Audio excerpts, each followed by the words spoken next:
الحمد لله وكفى وسلام على حبيبه المصطفى أما بعد فأعوذ بالله من الشيطان الرجيم بسم الله الرحمن الرحيم إن الله وملائكته يصلون على النبي يا أيها الذين آمنوا صلوا عليه وسلموا تسليما اللهم صل على سيدنا ومولانا محمد معدن الجود والكرم وآلہ وأصحابہ الکرام وابنہ الکریم وبارک وسلم صلاة دائمة سرمدا ابدا بحمدہ تعالی و بکرم مصطفیٰ صلی اللہ علیہ وسلم۔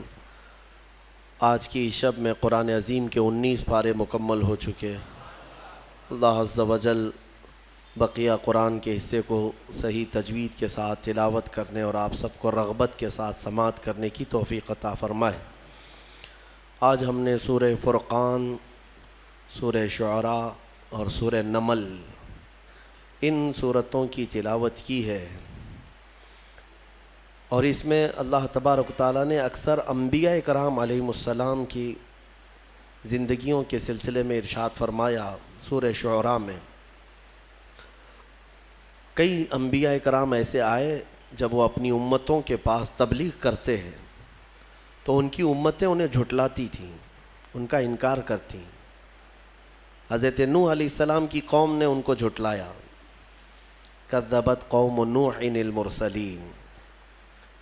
حضرت نوح علیہ السلام کی قوم نے جھٹلایا، حضرت لوط علیہ السلام کی قوم نے جھٹلایا، اور حضرت ہود علیہ السلام کی قوم نے جھٹلایا، حضرت شعیب علیہ السلام کی قوم نے جھٹلایا، صالح علیہ السلام کی قوم نے جھٹلایا۔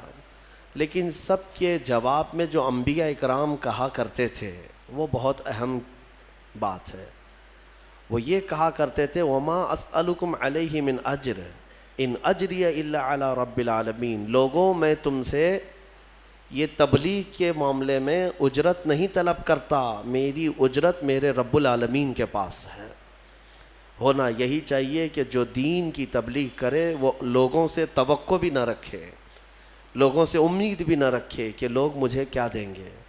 حقیقت دیکھا جائے تو لوگ دین کی تبلیغ کے اجرت میں کیا دے سکتے ہیں؟ کیا یہ پیسے اور سکے دین کی اجرت بن سکتے ہیں؟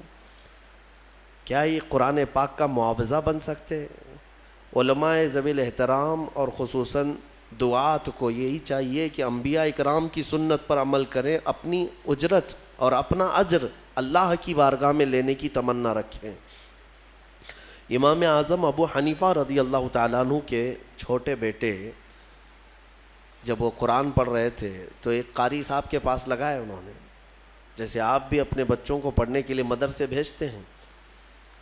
تو سننے میں یہ آیا کہ امام اعظم کے بیٹے کو ایک قاری صاحب نے ناظرہ قرآن پڑھایا۔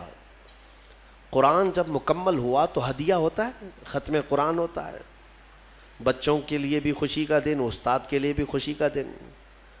آپ کے ہاں بھی یہ رواج ہے اور ہر جگہ ہے تقریباً۔ قرآن ختم ہوتا ہے تو گھر والے استاد کو بھی کچھ نذرانہ دے دیتے ہیں اور بچے کو بھی اس دن کچھ خوشیوں کے تحفے دیے جاتے ہیں۔ تو جب امام اعظم کے بیٹے کا ختم قرآن مکمل ہوا ناظرہ، تو استاد نے، قاری صاحب نے جو پڑھایا تھا، امام اعظم نے خوش ہو کر قاری صاحب کو جو نذرانہ بھیجا وہ کتنا تھا؟ 4 لاکھ درہم تھا۔ 4 لاکھ درہم انہوں نے بطور ہدیہ قاری صاحب کو بھیجا۔ جب ان کے پاس وہ ہدیہ پہنچا تو انہوں نے دیکھا اور کہا کہ یہ کس چیز کا ہے؟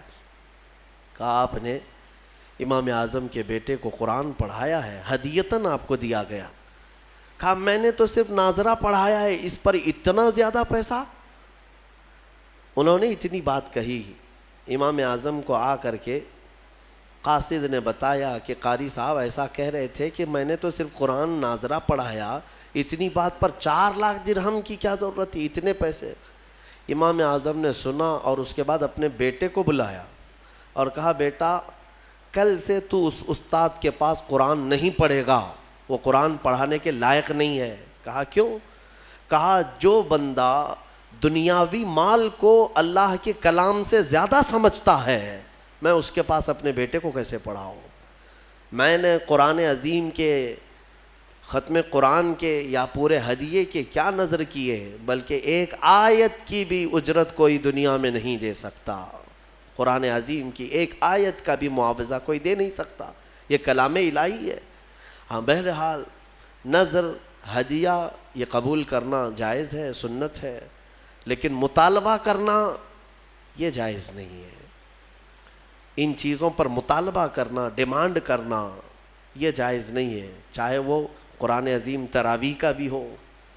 صاف فقہائے کرام نے لکھا ہے کہ کوئی حافظ اگر تراویح پڑھانے کی اجرت طے کر کے آتا ہے تو پڑھانا بھی اس کا حرام ہے اور سننے والے بھی حرام کام کر رہے ہیں.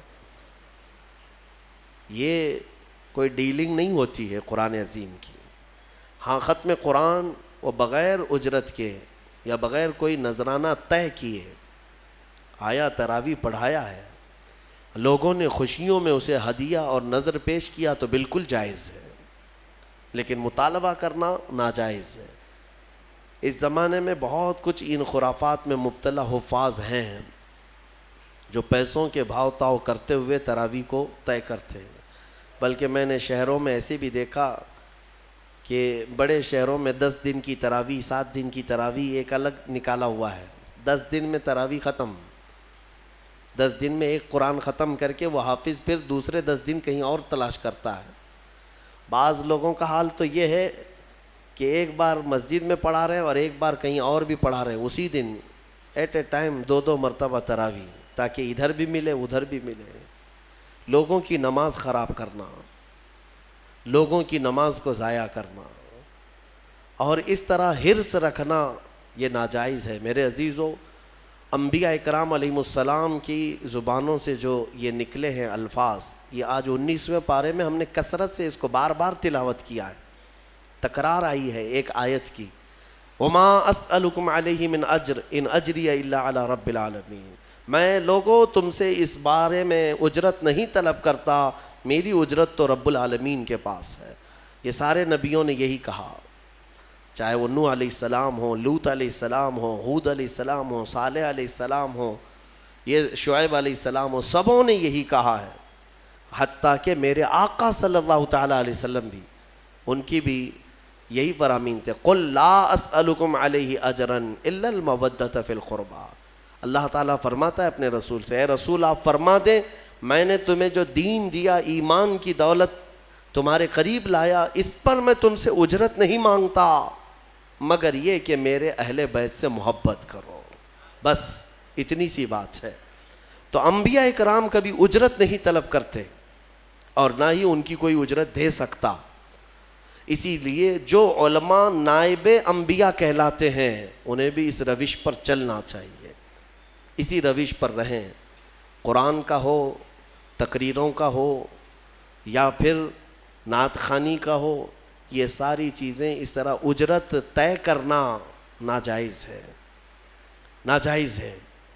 دین بیچنا، امام غزالی رحمۃ اللہ تعالیٰ علیہ نے لکھا ہے کہ وہ عالم جو کسی دنیا داروں کی محفل میں جاتا ہے اس لیے کہ تھوڑا دین ان کو دوں گا تو وہاں سے پیسے ملیں گے، وہاں سے پیسے ملیں گے، کسی دنیا دار کے پاس جاتا ہے تو امام غزالی فرماتے ہیں وہ عالم اس مکھی سے زیادہ غلیظ ہے جو پخانے پر بیٹھتی ہے، اس مکھی سے زیادہ غلیظ ہے کہ اس نے دین کو دنیا داروں کے سامنے بیچنے کی غرض سے حاصل کیا. اور میرے آقا صلی اللہ علیہ وسلم کی حدیث پاک ہے کہ ایسا بندہ جو دین کا علم اس لیے حاصل کرتا ہے کہ اسے کچھ دنیا مل جائے، اسے کچھ پیسے مل جائے، مال مل جائے.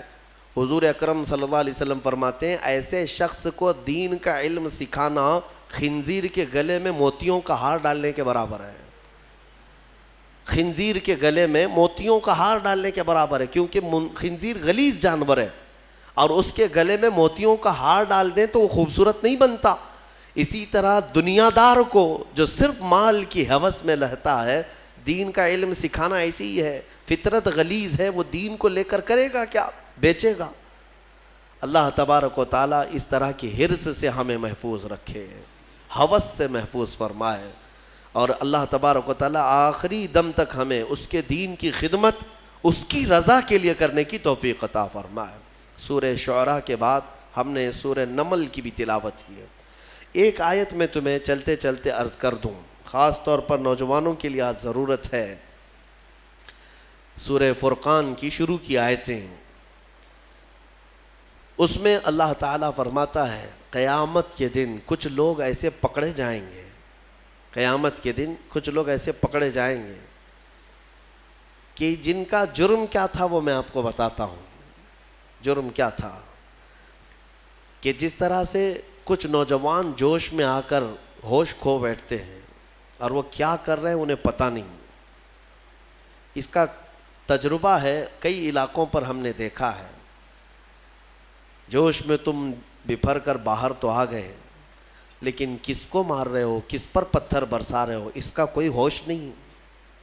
کس غرض سے آئے ہو یہ بھی پتہ نہیں، تمہارا مطالبہ کیا ہے یہ بھی نہیں معلوم. قیادت کو تسلیم نہیں کرنا ہے کسی کی. تو اس کا انجام کیا ہوتا ہے میں آپ کو بتاتا ہوں. حالات بگڑتے ہیں اور اس کے بعد یہ ہنگامہ آرائی ختم ہوتی ہے تو پکڑے وہ جاتے ہیں جو تماشا دیکھنے کے لیے گئے تھے.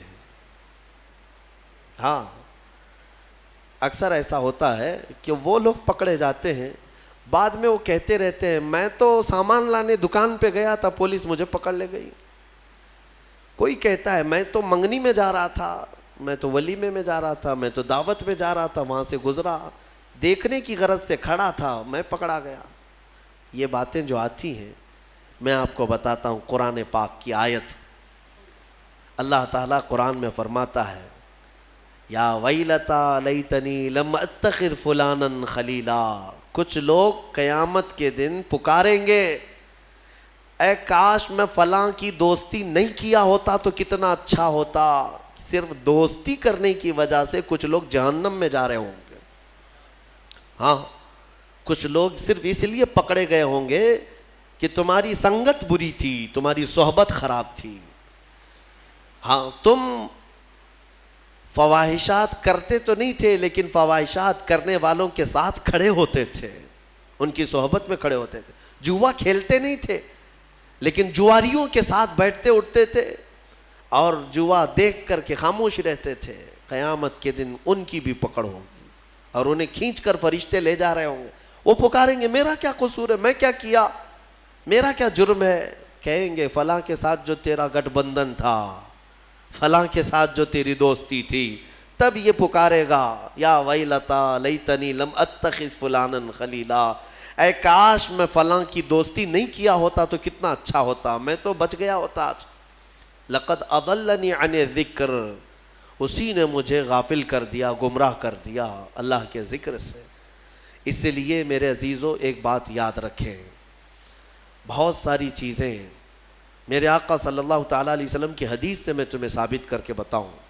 حضور نے فرمایا برے آدمی کی صحبت میں بیٹھنا ایسے ہی ہے جیسے کوئلے کی کان میں جا کر آنا.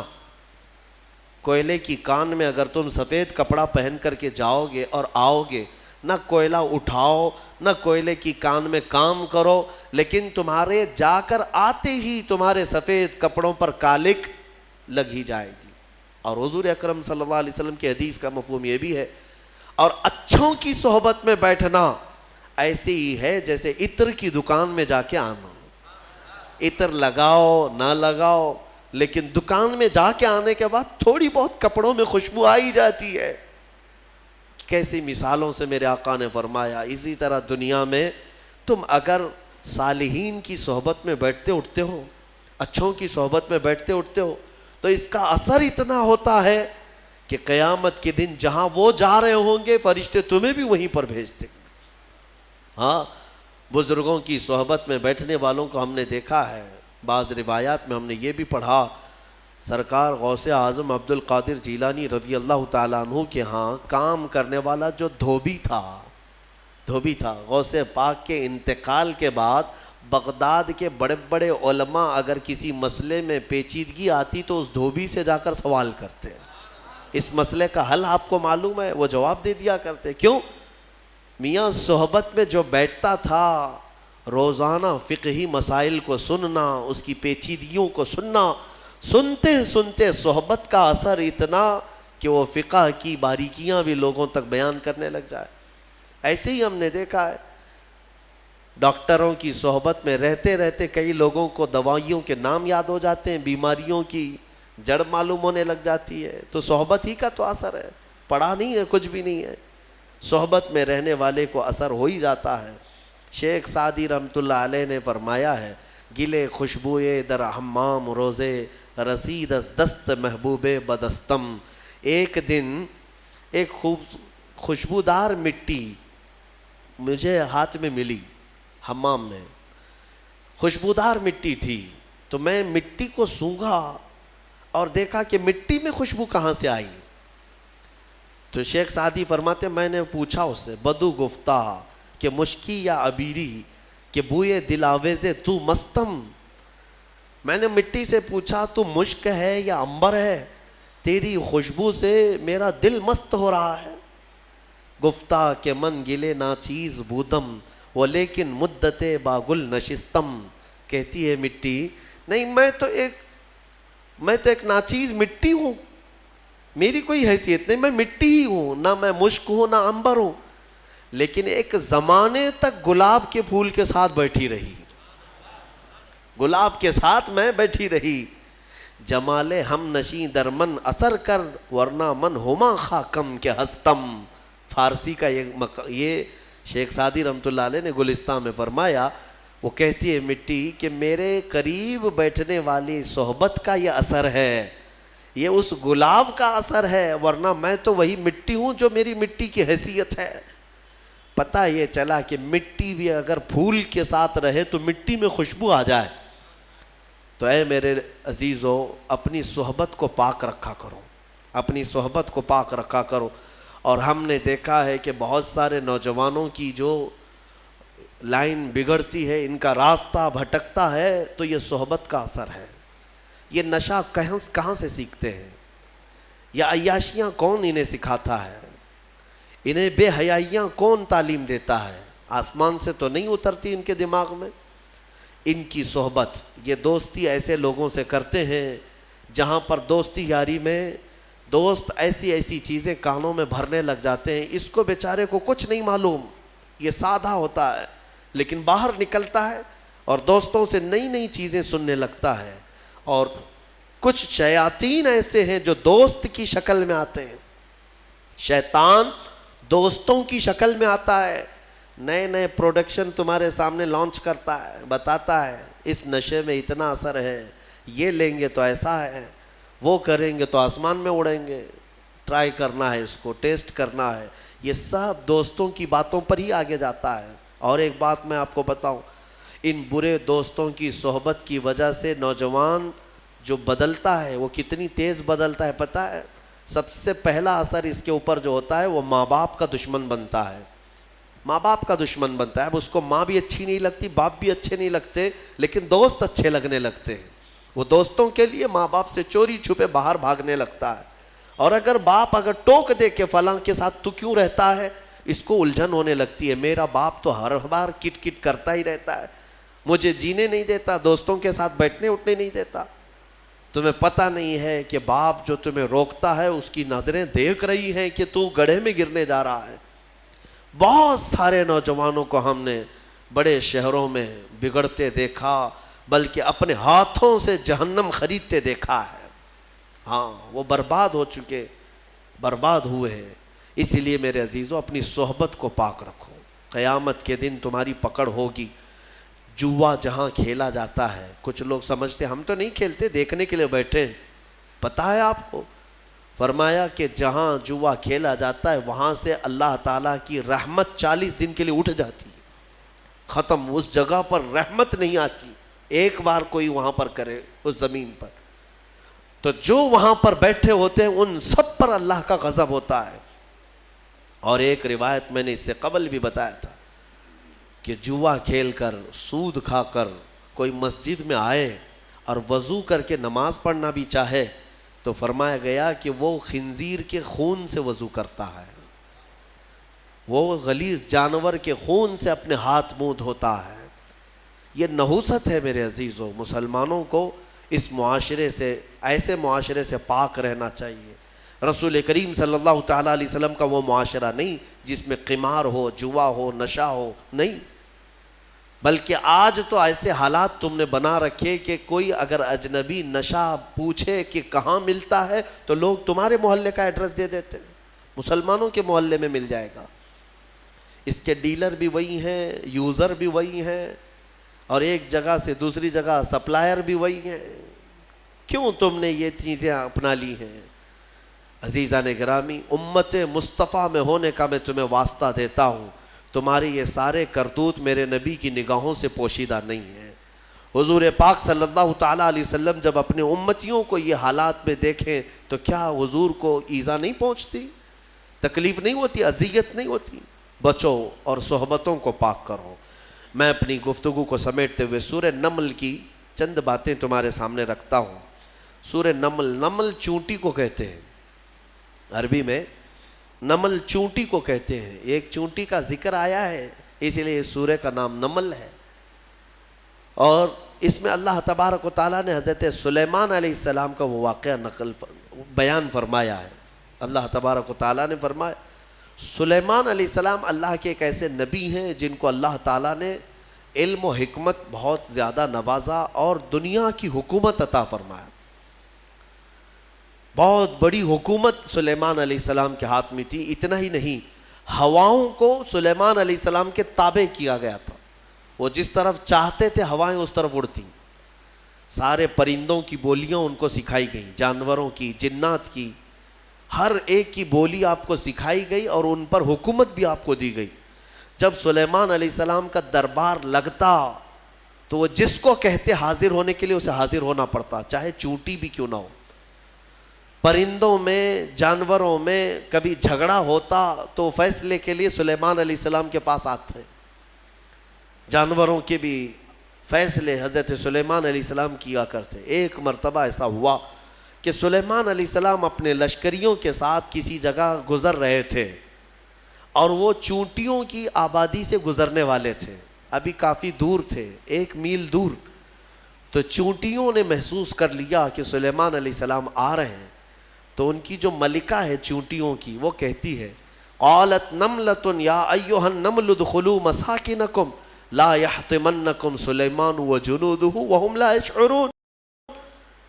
چونٹی کہتی ہے، بڑی والی جو چونٹی تھی ان کی ساری چونٹیوں سے کہ اے چونٹی کو اپنے اپنے سوراخوں میں چلی جاؤ، اپنے گھروں میں اندر داخل ہو جاؤ، اس لیے کہ سلیمان علیہ السلام اور ان کا لشکر آ رہا ہے، کہیں وہ بے خبری میں تمہیں روند کرنا چلے جائیں۔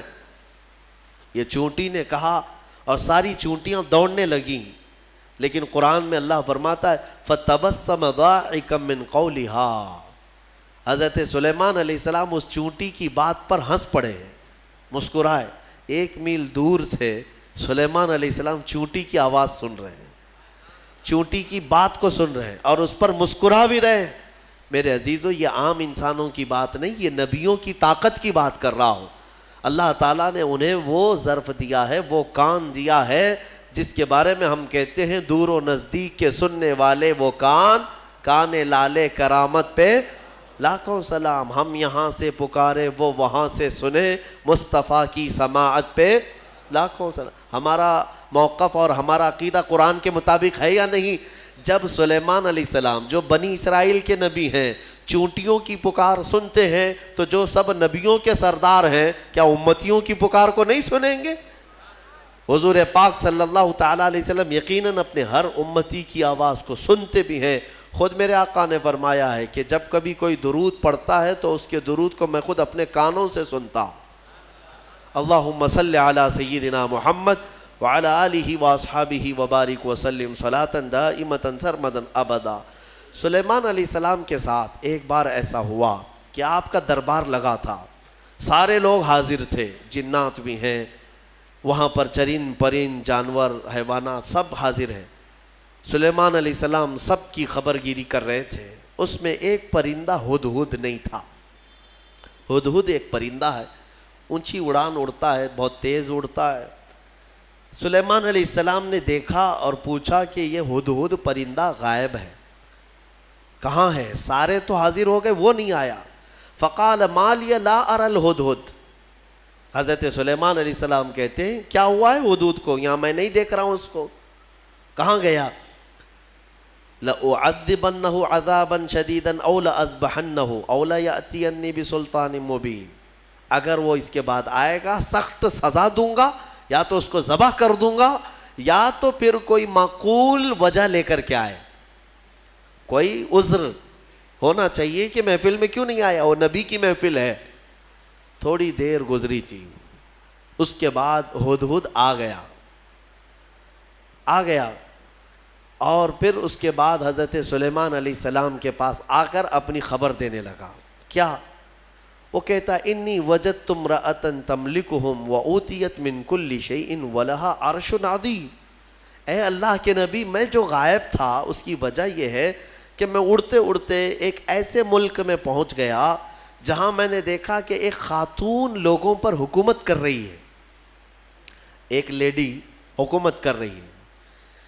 وہ عورت، اس کو اللہ تعالیٰ نے بہت مال و دولت سے نوازا ہے، مردوں پر وہ حکومت کر رہی ہے۔ وجدتها وقومها يسجدون للشمس، لیکن وہ کہتا ہے ہدہد، اس کی بات تو یہ ہے کہ میں نے اس کی قوم کو اور اس کو دیکھا کہ وہ سورج کی عبادت کرتے ہیں، اللہ کو چھوڑ کر سورج کی عبادت کرتے ہیں۔ پتہ یہ چلا کہ پرندوں کو بھی عجب لگتا ہے کبھی کوئی اللہ کے علاوہ دوسرے کی عبادت کرے۔ ہاں، یہ پرندے بھی ان پر لعنت بھیجتے ہیں، کہاں کہاں جھک رہے ہو تم؟ اللہ رب العزت جس نے پیدا کیا، سارے پرندے اگر کسی کی تسبیح بیان کرتے ہیں تو رب ذوالجلال کی۔ قرآن میں اللہ نے فرمایا وَإِن مِّن شَيْءٍ إِلَّا يُسَبِّحُ بِحَمْدِهِ، کوئی چیز دنیا میں ایسی نہیں جو اللہ کی حمد اور تسبیح نہ کر رہی ہو، وَلَكِن لَا تَفْقَهُونَ تَسْبِيحَهُمْ، ہاں یہ اور بات ہے کہ تم ان کی تسبیح کو سمجھ نہیں پاؤ گے۔ اگر کوا کائیں کائیں کر رہا ہے تو تمہیں کائیں کائیں لگے گا، لیکن وہ اللہ کی حمد بیان بھی کر رہا ہے، اسے سبحان بھی کہہ رہا ہے۔ تو پرندوں کو بھی عجب لگتا ہے جب سورج کے پرستشوں پجاریوں کو دیکھیں اور آگ کی پوجا کرنے والوں کو دیکھیں، تو پرندوں کو بھی تعجب لگتا ہے۔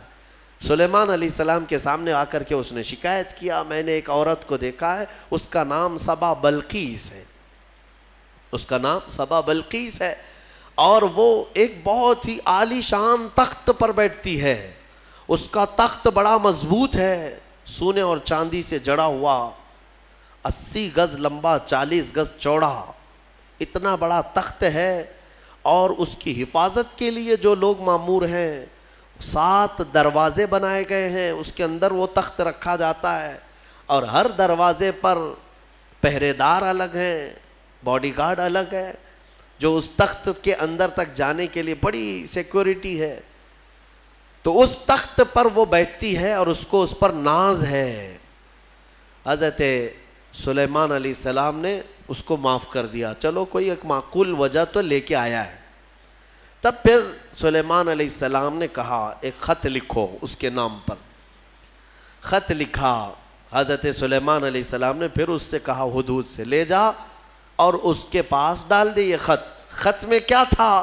سلیمان علیہ السلام نے اس خاتون کو کہا اس سورج کی پرستش اور غیر اللہ کی عبادت سے نکل آ، اللہ رب العزت کی عبادت کی طرف آ، میں تجھے دعوت دیتا ہوں۔ یہ خط میں تھا۔ دین کی دعوت دینا نبیوں کا کام ہی ہے، انبیاء کرام علیہ السلام کا یہی وتیرہ رہا ہے۔ یہ خط لے جا کر کے سبا بلقیس کے پاس ہدہد نے ڈال دیا۔ ہدہد کے اس خط کو دیکھ کر کے وہ پڑھتی ہے، اس کے بعد اس میں لکھا ہوا تھا انہو من سلیمان و انہو بسم اللہ الرحمن الرحیم، سلیمان کی طرف سے یہ خط آیا ہے اللہ کے نام سے شروع جو نہایت مہربان رحمت والا، اور اس کے بعد جو میٹر تھا اللہ تعالی علیہ واتونی مسلمین، گھمنڈ مت کر، میرے پاس مسلمان ہو کر کے آ جا۔ سلیمان علیہ السلام نے دعوت دی۔ تب سبا بلقیس، اس کا اپنا ایک رعب تھا، اس کی فوج تھی، اس کی رعایا تھی، حکومت تھی، تو اس نے اپنی قوم کے بڑے بڑے اعزاء کو بلایا، جو شرفاء تھے ان کو بلایا اور مشورے کے لیے پوچھا کہ لوگوں دیکھو میرے پاس سلیمان علیہ السلام کی طرف سے خط آیا ہے اور وہ مجھے بلا رہے ہیں کہ تو یہ سورج کی پرستش چھوڑ اور میرے دین پر آ جا، اللہ وحدہ لا شریک کی عبادت کر، تم لوگ کیا مشورہ دیتے ہو؟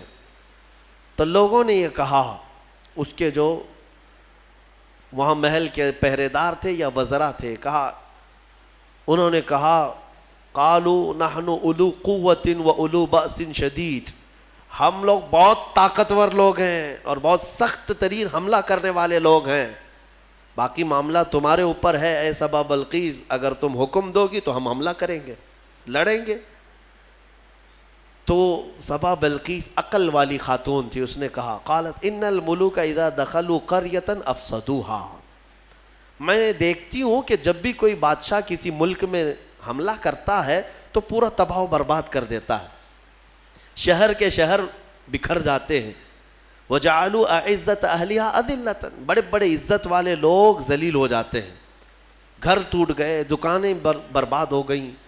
تو سبا بلقیس کا یہ جملہ توجہ سے، کہ جب بھی کسی شہر پر یا کسی بستی پر یا کسی ملک پر حملہ ہوتا ہے تو بچتا کیا ہے؟ کھنڈرات، سب تباہ و برباد ہو جاتا ہے۔ لڑائیاں دو بادشاہوں کی ہوتی ہیں لیکن پوری تباہی قوم کی ہوتی ہے۔ ابھی ہم دیکھ رہے ہیں مسلسل اخبار یوکرین کی پڑھتے ہوں گے یا سنتے ہوں گے یا دیکھتے ہوں گے آپ لوگ، بات دو لوگوں کی اور اس میں پوری کی پوری قوم پس جاتی ہے، پورے کے پورے شہر رشیا نے ہلاک کر دیے۔ آج ہی جا کر کے اٹھا کر کے اخبار دیکھ لینا یا نیوز دیکھ لینا، ایک ایک شہر کو رشیا نے جو جلایا ہے 90% شہر جل چکا ہے، 90% شہر جلا ہوا ہے، جو بچے ہوئے لوگ تھے وہ مارے گئے ہیں یا جل گئے ہیں، باضابطہ میزائل داغے گئے، وہاں کی سرکاری حکومتیں توڑ دی گئیں، تباہ کر دی گئیں، گاڑیاں جلی ہوئی راکھ کی ڈھیر بنی ہوئی ہیں، ایک پورا پورٹ قبضے میں لے لیا۔ یوکرین چھوٹا سا ایک ملک ہے لیکن رشیا پورے کے پورے ٹینک اتار دے، میزائل داغ دے، شہر کے شہر کو جلا دے۔ مزے کی بات تو یہ ہے کہ آتنکوادی نہیں ہے، ہاں مزے کی بات تو یہی ہے کہ وہ ٹیررسٹ نہیں ہے، آتنکوادی نہیں ہے۔ آتنکوادی تو افغانستان والے ہیں، آتنکوادی تو ملک شام والے ہیں، یمن والے ہیں۔ دنیا کی اس دوہری پالیسی کو محسوس کرتے ہو کبھی؟ میڈیا والوں کی زبان سے سنا کہ رشیا آتنک پھیلایا ہوا ہے، دہشت پھیلایا ہوا ہے؟ ارے اس نے نہ جانے کتنوں کو ہلاک کر دیا ابھی 50 دن کے اندر، 50 دن کے اندر۔ بھوکے پیاسے لوگ ہیں وہاں پر آج، یہ ڈھکی چھپی بات نہیں، سب کی آنکھوں کے سامنے ہے، لیکن کوئی کہتا ہے اس پر؟ دو سپر پاور لوگوں کی لڑائیاں ہیں، دنیا اس میں بات کرنے سے بھی گھبراتی ہے۔ ہاں کوئی سرکاری کمنٹ نہیں کرے گا ابھی رشیا کے بارے میں کہ تو ٹیررسٹ ہے یا تو آتنکوادی ہے، کیونکہ ان کو بھی اپنے انجام کی فکر ہے، کہیں یہ دادا ہمارے اوپر بھی حملہ نہ کرے۔ تو اس کا مطلب ہے کہ ٹیررسٹ، آتنکواد، دہشت گرد، یہ سب جو جملے ہیں نا، یہ خاص خاص لوگوں کے لیے ہے، خاص خاص لوگوں کے لیے ہے۔ ہاں اپنا ہو تو بیٹا ہے، دوسروں کا ہو تو پٹا ہے۔ ہمارے ہاں کہتے ہیں نا وہ پٹا دیکھو کیسا ہے، یہ پٹا کیسا ہے، وہ سب پٹے ہیں اور اپنا بیٹا ہے۔ تو ان کی جس سے جمتی ہے ملتی ہے وہ پورا کا پورا شہر تباہ کرے، نہیں امن کے لیے کر رہا ہے وہ، اور اگر کہیں کسی کے ہاتھ میں بلیڈ بھی مل گیا تو ارے یہ تو بڑا آتنکوادی ہے۔ یہ ہے دنیا کی پالی۔ بہرحال میں جو بات عرض کر رہا تھا، سبا بلقیس کی بات صحیح ہے کہ اس نے کہا کہ جب بھی کبھی بادشاہ کسی شہر میں آتے ہیں تو سب تباہ کرتے ہیں، میں یہ کام کرتی ہوں کہ کچھ ہدیے، تحفے، مال سلیمان علیہ السلام کے ہاں بھیج دیتی ہوں، اگر وہ مال کے لیے ہی کر رہے ہیں تو یہ ہدیے لے کر کے چپ بیٹھ جائیں گے، خاموش ہو جائیں گے، ٹیکس لے لیں گے میرے سے، لڑائی نہیں کریں گے اور نہ ہی مجھے دین کی دعوت دیں گے۔ تو بہت سارے قیمتی تحفے دے کر کے بلقیس نے بھیجا سلیمان علیہ السلام کے پاس۔ وہ لوگ لے کر کے آئے، کہا ہماری ملکہ نے آپ کے حوالے کیا ہے۔ حضرت سلیمان علیہ السلام نے دیکھا، کہا ارجع الیہم، لے جاؤ اپنی ملکہ کے پاس یہ واپس، اس سے کئی گنا زیادہ اچھا مال میرے مولا نے مجھے دیا ہے۔ تمہاری ملکہ، تمہاری خاتون مجھے مال سے خریدنا چاہتی ہے، لے جاؤ، دین کی دعوت ہم نے مال کے لیے نہیں دی، یہ واپس لے جاؤ، اور اگر اس کا ارادہ نہیں ہے ہم ابھی آ رہے ہیں اپنا لشکر لے کر کے، ایسا لشکر لے کر کے آئیں گے کہ نہ پہلے کبھی تم نے سنا تھا نہ بعد میں کوئی سنیں گے۔ اور اس کے بعد جب ان لوگوں کو پلٹا دیا واپس، پھر سلیمان علیہ السلام نے اپنے ہی مجمع میں پوچھا کہ یہ تو گئے واپس، اپنی ملکہ کو کہیں گے تو وہ آئے گی ضرور، آئے گی ضرور، لیکن میں یہ چاہتا ہوں کہ سبا بلقیس کے آنے سے پہلے اس کا تخت یہاں لایا جائے۔ کوئی ہے مجمع میں؟ قرآن میں ہے، قال عفریت من الجن انا آتیک بہ قبل ان تقوم من مقامک۔ ایک سرکش جن کھڑا ہوا، جنات میں سے ایک جن کھڑا ہوا، اور اس نے کہا اے اللہ کے نبی میں لے کر آؤں گا۔ کتنی دیر میں؟ کہا آپ کی مجلس ختم ہونے سے پہلے لے آؤں گا۔ سلیمان علیہ السلام فلسطین میں ہے اور سبا بلقیس غالباً یمن کے کسی علاقے میں، یہ تقریباً 1000 کلومیٹر سے زیادہ کا فاصلہ ہے، اور جن کہتا ہے کہ آپ کی مجلس ختم ہونے سے پہلے میں لاؤں گا۔ ہماری تفسیر کی مجلس چل رہی، کتنی دیر چلے گی؟ یا سلیمان علیہ السلام کی مجلس ہوگی، دن بھر چلے، آدھا دن، پاؤ دن، گھنٹہ۔ اس نے کہا تو سلیمان علیہ السلام نے کہا اس سے بھی جلدی مجھے چاہیے، اس سے بھی جلدی چاہیے۔ جن آپ یہی سمجھتے ہیں نا جنات سب سے زیادہ طاقت والے ہیں، اور جنات کو حاصل کرنے کے لیے بیچارے کتنے کیا کیا عملیات میں لگے رہتے ہیں اور سر پھرے بن جاتے ہیں۔ ہاں موکل چاہیے، جنات چاہیے، کائے کو چاہیے؟ ارے ایک جنات قابو میں آئے گا تو ایک بینک پوری اٹھا کے لائے گا۔ ہاں دیکھا ہے کہیں کوئی ایکسس بینک لوٹ کر کے جنات لے گئے ہوں؟ کوئی بینک اٹھا کر کے؟ خواہ مخواہ کی چیزوں پر کیوں پڑے رہتے ہو؟ یہ ان باباؤں کے چکر ہیں جنہوں نے تن آسانی تمہیں سکھائی ہے، تم کو اپنی طاقت معلوم نہیں۔ جنات دنیا میں اگر کسی سے ڈرتے ہیں تو ہم انسانوں سے ڈرتے ہیں، تمہیں پتہ ہی نہیں، انسانوں سے ڈرتے ہیں۔ اگر ڈرنا ہوتا تو سب کو مار چکے ہوتے ہو ابھی۔ اللہ نے تمہارا رعب رکھا ہے جنات پر، وہ براہ راست ڈائریکٹ آ کر نقصان نہیں پہنچاتے۔ خیر اس کے بعد ہوا کیا؟ قال الذی عنده علم من الکتاب انا آتیک بہ قبل ان یرتد الیک طرفک۔ پھر سلیمان علیہ السلام کے امتیوں میں سے ایک انسان وہ کھڑے ہوئے جن کے پاس کتاب کا علم تھا۔ کون سی کتاب؟ زبور کا۔ زبور کے وہ حافظ تھے، نبی نہیں تھے۔ سلیمان علیہ السلام کی امت کے ایک ولی تھے آصف بن برخیا، وہ کھڑے ہوئے کہا اے اللہ کے نبی میں لے آتا ہوں۔ کہا کب تک لاؤ گے؟ کہا آپ کی پلک جھپکنے سے پہلے لاؤں گا، آپ کی پلک جھپکنے سے پہلے لاؤں گا۔ اتنا فاسٹ؟ اور قرآن کہتا ہے فَلَمَّا رَآهُ مُسْتَقِرًّا عِنْدَهُ۔ حضرت سلیمان علیہ السلام سے بھی بات ہو رہی تھی، پھر سلیمان علیہ السلام نے پلٹ کر کے دیکھا تو وہ تخت لا چکے تھے۔ ارے اتنی تیز، یہ کون سی طاقت ہے؟ انٹرنیٹ کا زمانہ، فیکس کا زمانہ، کوئی ایسی چیز ہے جو فوراً پارسل میں بھیج دی جائے؟ آج بھی اتنی فاسٹ سروس نہیں آئی۔ یہ 4000 سال پہلے اگر فاسٹ سروس آئی تھی تو تمہیں اندازہ ہونا چاہیے قرآن بتا رہا ہے اولیاء اکرام کی طاقت کتنی ہوتی ہے۔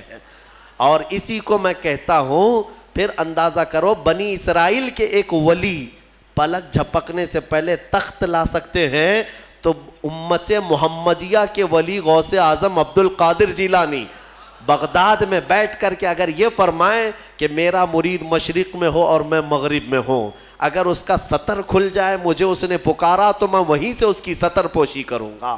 بالکل غوث پاک نے حق فرمایا، کیونکہ اولیاء کو اللہ نے وہ طاقت اور وہ تصرف عطا کیا ہے۔ بہرحال وہ تخت تو آ گیا، وہ پتہ نہیں کتنے دنوں کے بعد سبا بلقیس آئی۔ سلیمان علیہ السلام نے اس میں تھوڑے سے سوراخ کر دی، کچھ جگہ سے کھرچ دیا اور کہا اس کو تھوڑا سا ڈیمیج کر کے رکھو اور دیکھتے ہیں اس کو آنے دو وہ اپنے تخت کو پہچانتی ہے یا نہیں۔ وہ آئی بڑا لمبا سفر طے کر کے، اور بلقیس کے آنے کے بعد سلیمان علیہ السلام نے اندر بلایا اور پھر پوچھا کہ یہ تخت کو پہچانتی ہو، یہ تخت جانتی ہو، تیرا تخت بھی ایسا ہی ہے؟ سبا بلقیس نے کہا میرا تخت ایسا نہیں، میرا یہی تخت ہے۔ قالت کأنہ ہوا، وہ ایسا نہیں ہے، دکھتا نہیں ہے، یہی ہے دنیا میں، ایسا دوسرا تخت ہے ہی نہیں۔ اور اس کے بعد سبا بلقیس نے فوراً کلمہ پڑھا اور سلیمان علیہ السلام کے دین میں داخل ہو گئی۔ یعنی اپنے غرور میں نہیں، یا گھمنڈ میں نہیں، یا بادشاہت کا نشہ نہیں، بلکہ سلیمان علیہ السلام کے دین پر وہ ایمان لائی، اللہ وحدہ لا شریک کی عبادت میں آ گئیں۔ یہاں تک کہ روایات میں ہے کہ سلیمان علیہ السلام نے سبا بلقیس سے نکاح بھی فرمایا۔ اللہ تبارک و تعالیٰ ان تمام چیزوں سے ہمیں درس لینے کی توفیق عطا فرمائے۔ وقت کافی ہو چکا۔ یہ سورہ نمل کی آخری آیتیں تھیں جس میں اللہ تعالیٰ نے فرمایا کتاب کا علم رکھنے والے کو یہ طاقت دی گئی تھی، وہ بھی زبور کا علم تھا اس امتی کے پاس جو آصف بن برقیہ تھے۔ اب اندازہ کرو جس کے پاس قرآن کا علم ہوگا تو اس کی طاقت کا اندازہ کیا ہو سکتا ہے۔